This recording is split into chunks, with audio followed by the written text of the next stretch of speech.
Let's move on now with our reporter Rachel Davis. Recently, she spoke to America's They Might Be Giants when they were on a brief trip over here. She asked them how it all began. Well, we started about 6 years ago. We're from Brooklyn, New York, and we really just sort of started as a hobby band.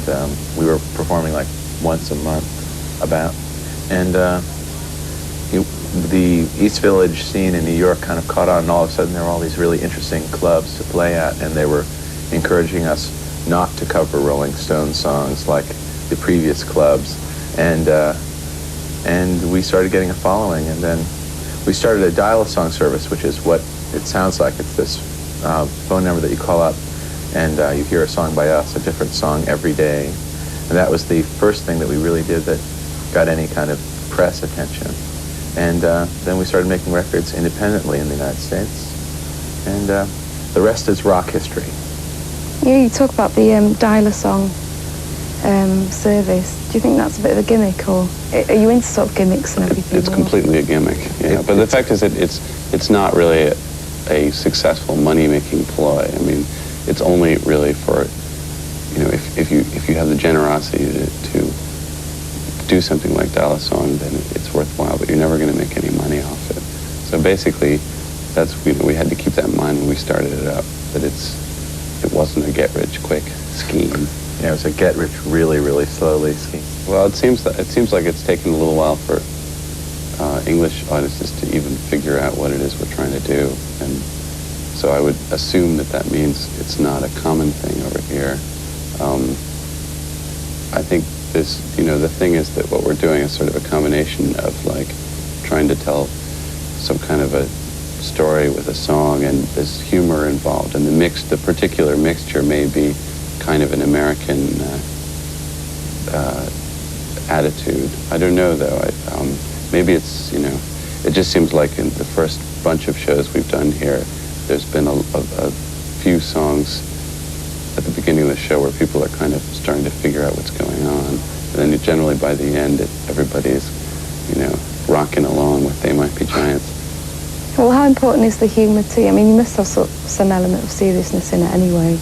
Yeah, absolutely. I mean, basically, we're serious about what we do, and that's the primary thing. Is the humor is not the main idea of the thing. It's just sort of a vehicle for these otherwise upsetting ideas that are contained in our songs.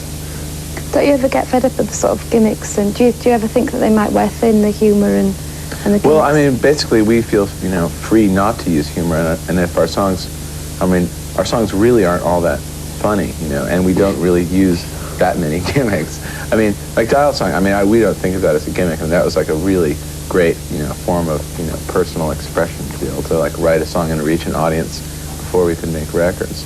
So, I don't know, we actually did this last tour in the United States. It was like a 2-month tour where we had no props or anything. We just had a stage set and did the show, and it's a drag when we do this one song with a stick being slammed against the ground as sort of the drummer, and it's like a tree limb really, and we get someone from the audience to do it now. I used to play it before, and it got to a point where we would play in a town like the second time or third time in a year, and all of a sudden it was like the stick was the star of the show, you know, and instead of being this like shocking and kind of strange thing like it was the first time we played, when they were kind of like, what is this about? Instead it's just like, stick, stick, stick. So, I mean, partially we were just jealous of the Stick's success, but, you know, we just wanted people to notice the song. So we did a tour without any props, and it didn't seem like anybody missed it, you know.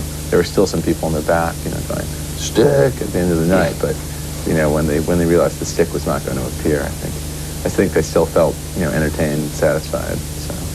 Thanks for having us. We're They Might Be Giants from Brooklyn, New York. See you in March. We're the hottest new thing in England, apparently. A band to put on your shopping list for 1989. They Might Be Giants. Rachel Davis reckoned they were dead chummy, quote unquote. Right, let's see what's out and about in the record shops at the moment.